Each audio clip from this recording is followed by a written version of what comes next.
At the will reading, my mother handed my sister $30 million like it was a simple courtesy. I received nothing. No envelope. No check. Not even a glance. She looked straight at me and said, "This is final." The room went quiet, the kind of silence that feels planned, rehearsed, like everyone had already agreed I didn't belong in the story. I didn't argue. I didn't cry. I stayed silent. Because when you grow up being overlooked, you learn that silence can make people careless. My sister smiled across the table, already counting money that wasn't even in her account yet. My father avoided my eyes. My mother folded her hands, calm and satisfied, as if she had just closed a chapter. Then the lawyer stood up. He didn't look at my sister. He didn't look at the money. He looked at my mother and said there was one sealed document my grandfather ordered him to read only if I was present. That was the moment everything changed.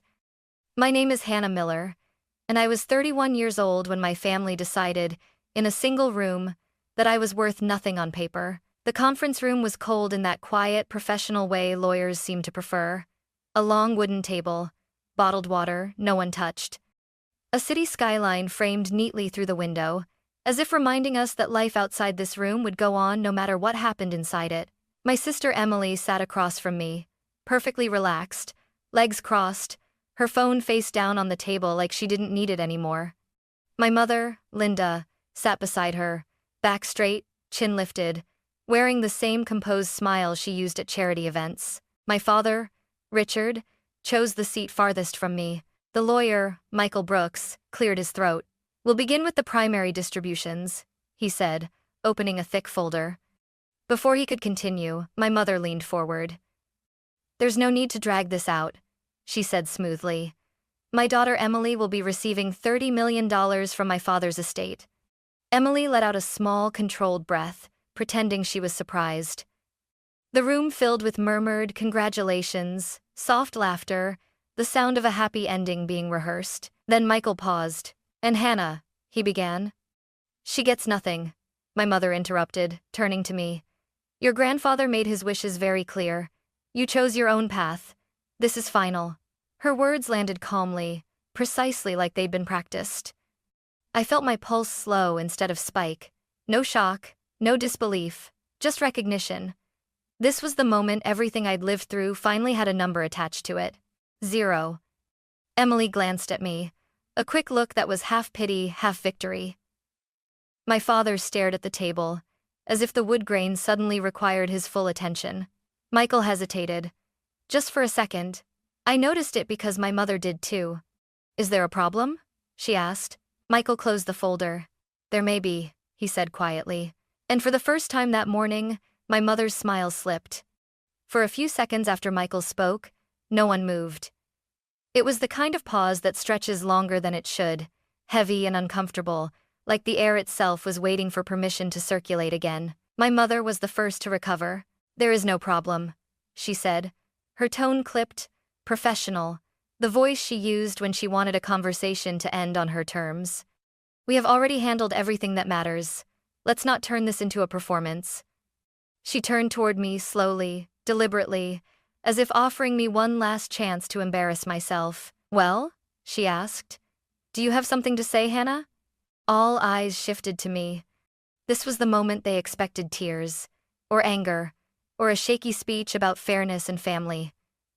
My mother had always believed emotions were weaknesses you could use against someone if you waited long enough. I gave her none of it. "I'm here to listen," I said quietly. "That's all." Emily frowned. "You're being dramatic," she said, forcing a small laugh. "This is already uncomfortable. Just say whatever you're going to say." "I don't need to," I replied. That was when I noticed it, the subtle change in the room. My father stopped tapping his fingers. Emily shifted in her chair, her knee bouncing once before she stilled it. My mother's eyes narrowed, just a fraction. Silence made them nervous. Michael cleared his throat again, but this time he didn't open the folder in front of him. Instead, he closed it carefully, as if setting something aside. "Mrs. Miller," he said, looking directly at my mother, "your father left instructions that supersede the documents you're referencing." Linda's smile hardened. "My father was old," she said. "He signed papers he didn't fully understand. That happens." Michael nodded once, acknowledging the statement without agreeing. Which is why these instructions were documented, reviewed, and sealed under legal supervision. It means to dated not paired, in that it not paired for things. He bent down and opened his briefcase. The sound of the zipper felt unnaturally loud. When he placed the envelope on the table, it wasn't dramatic. No flourish. Just a thick, cream-colored package, sealed and labeled in neat, familiar handwriting. I recognized it instantly. My grandfather's. Emily leaned forward. Why have we never seen that before? Because, Michael said evenly, you were never meant to. My mother pushed back her chair and stood up. This is inappropriate, she said sharply. There is no second document. If there were, I would know about it. Michael didn't look at her. This document, he continued, was sealed at your father's request. It was to be opened only if all immediate family members were present. He paused, and only if Hannah was in the room. The color drained from my mother's face. For the first time since I'd walked in, she looked uncertain, not angry, not offended, but caught off guard. I stayed silent, and that silence, I realized, was doing more damage than any argument ever could. My mother took a step toward the table, palms pressed flat against the wood as if she could physically stop what was about to happen. This is unnecessary, she said, her voice rising just enough to betray the calm she was trying to project. My father trusted me. Whatever that is, it's outdated, irrelevant, or misunderstood. Michael didn't respond right away. He picked up the envelope slowly, giving everyone a clear look at the seal, the signature, the date written in my grandfather's careful handwriting. It's neither outdated nor misunderstood, he said. It was prepared less than 8 months before his passing, reviewed by independent counsel, and signed with medical clearance. Emily shook her head. That doesn't make sense, she muttered. Grandpa barely talked business anymore. I felt something tighten in my chest, not anger, but clarity. He talked business with me. He just didn't do it where they could hear. Michael broke the seal. The sound was soft, almost polite, but it landed like a crack of thunder in the room. To my granddaughter, Hannah Miller, he read. I leave full controlling interest in North Shore Capital Group, including all subsidiaries, accounts, and assets held solely in my name. My sister's breath hitched. What is that? She asked, too quickly. Michael looked up. A private investment firm your grandfather built, quietly over the last decade. My father finally spoke. That's impossible, he said. Dad didn't have time for something like that. He made time, Michael replied, and he made sure it was separate from family accounts. The words kept coming. This firm currently oversees logistics software investments, regional distribution contracts, and real estate holdings.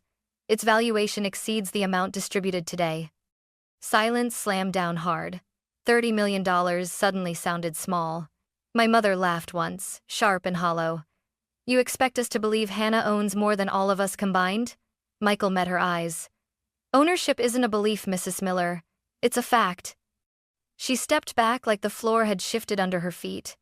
He was manipulated, she said, louder now. She turned him against us.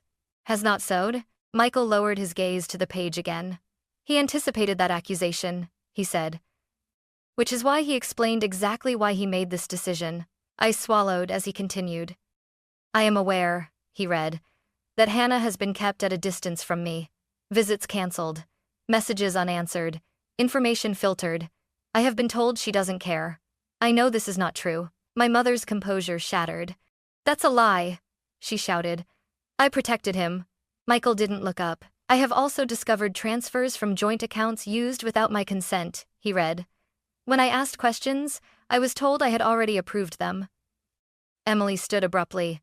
This is insane. You're destroying our family. I finally lifted my head. No, I said quietly.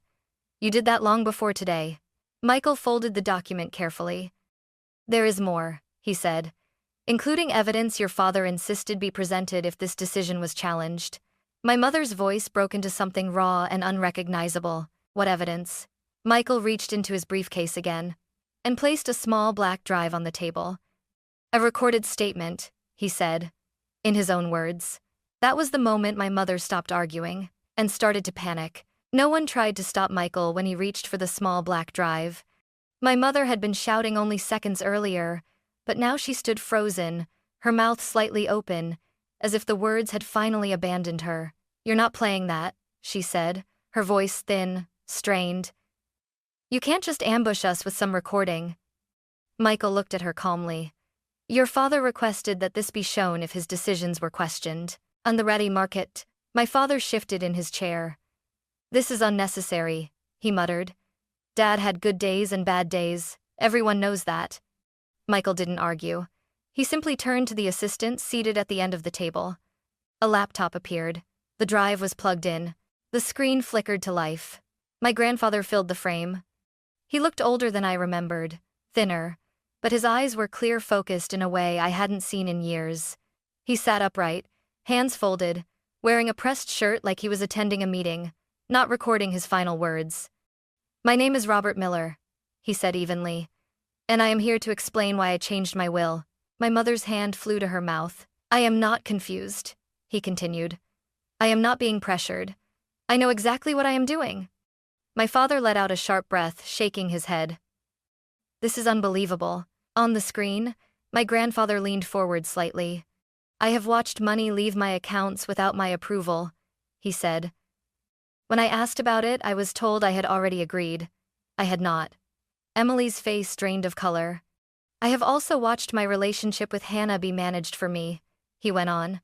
"Calls redirected, messages unanswered, visits canceled under the excuse of protecting my health." My chest tightened. Every memory rose at once, the ignored texts, the holidays I was told not to come, the silence that never made sense until now. My mother slammed her hand on the table. "Turn this off," she shouted. He was upset. He didn't understand what he was saying. Michael didn't move. On the screen, my grandfather's voice hardened. "I understand more than they think," he said. "And I understand who listens." He paused, then softened. "Hannah listens. She asks questions. She builds instead of taking. She never once treated me like an inconvenience." I felt my eyes burn, but I didn't look away. "That is why North Shore Capital Group belongs to her," he said.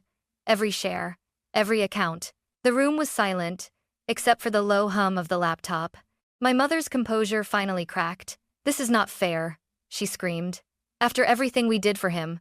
My grandfather's face filled the screen one last time. "If you are watching this," he said, "it means you are trying to take what does not belong to you." The video ended. No one spoke. And for the first time in my life, the truth didn't whisper. It stood up and demanded to be heard. The screen went dark, but the silence didn't lift. It pressed down on the room, heavy and final. My mother was breathing fast now, short, shallow breaths like she was trying to outrun what had already caught her. My father stared at the blank laptop, his fingers tapping against the table in a rhythm that didn't make sense anymore. "This doesn't prove anything," he said at last, though his voice lacked conviction. "People say things when they're emotional." Michael closed the laptop gently, as if giving my grandfather the dignity of a proper goodbye. "The recording is dated, time-stamped, and accompanied by a medical evaluation confirming full capacity," he said.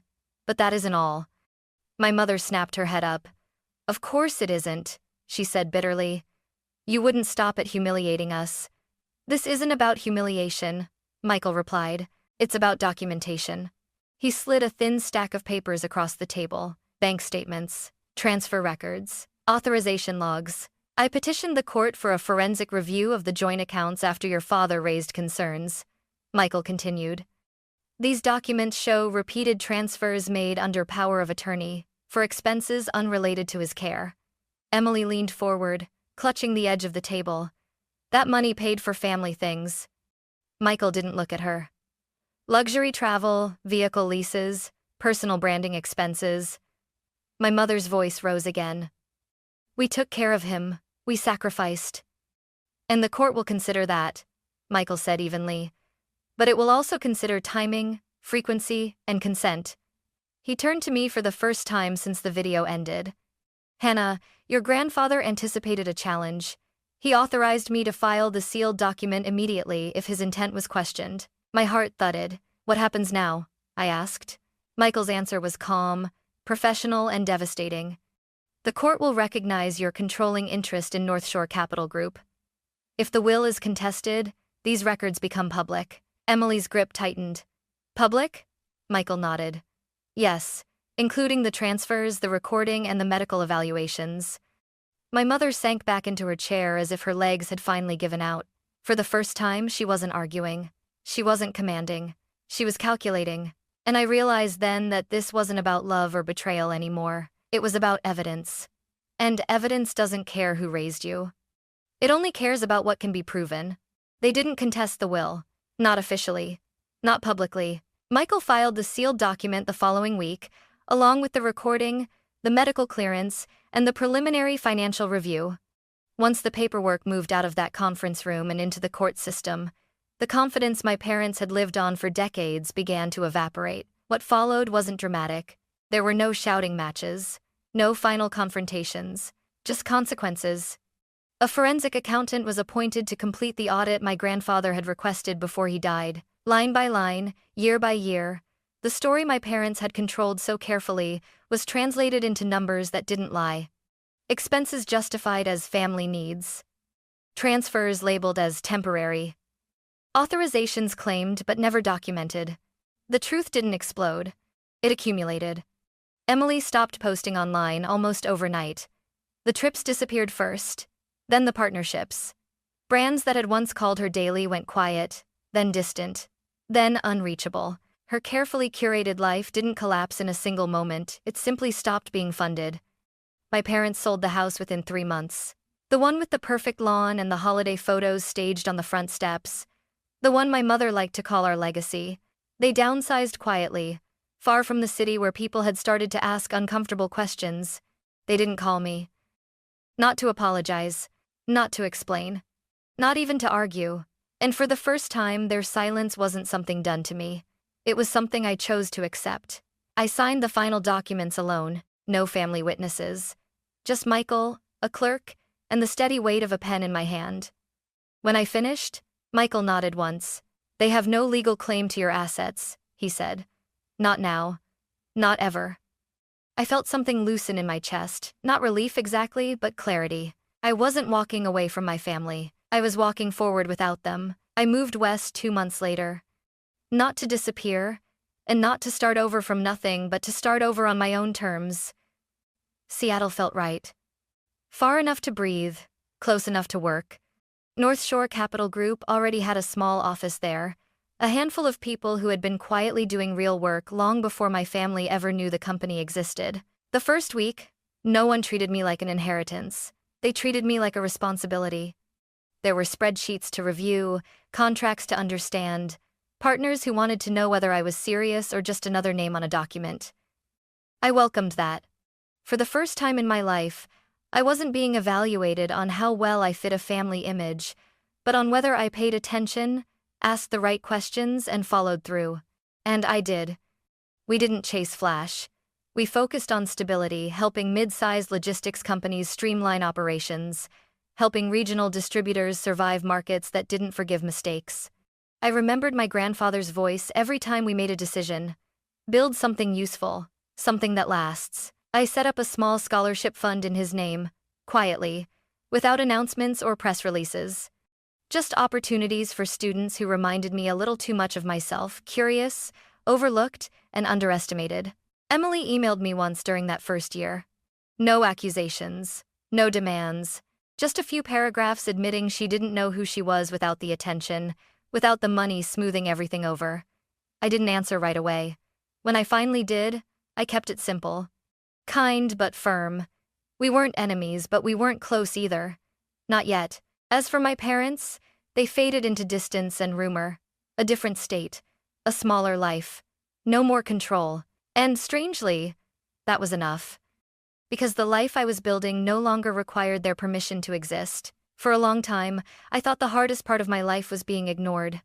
Growing up as the daughter who didn't fit the picture, the one who didn't perform well on cue or reflect the image my parents wanted to present, I believed that if I just worked harder, stayed quieter, or proved myself more clearly, they would eventually see me. I was wrong. Some people don't overlook you because you lack value. They overlook you because acknowledging your value would threaten the story they've built about themselves. What my grandfather gave me wasn't just a company or financial security. He gave me perspective. He showed me that being quiet doesn't mean being powerless, and that patience can be a form of strength when it's paired with preparation. I learned that family isn't defined by who controls the table when decisions are made. It's defined by who protects your future when you're not in the room. I also learned something harder. You don't have to stay in spaces where your worth is constantly debated. You're allowed to leave. You're allowed to build something new with people who don't need to be convinced you matter. If you've ever been the person who was dismissed, underestimated, or quietly written out, remember this. Your value doesn't disappear just because someone refuses to acknowledge it. Sometimes the most powerful thing you can do isn't to speak louder. It's to step forward, calm, prepared, and unafraid when the truth finally has room to stand.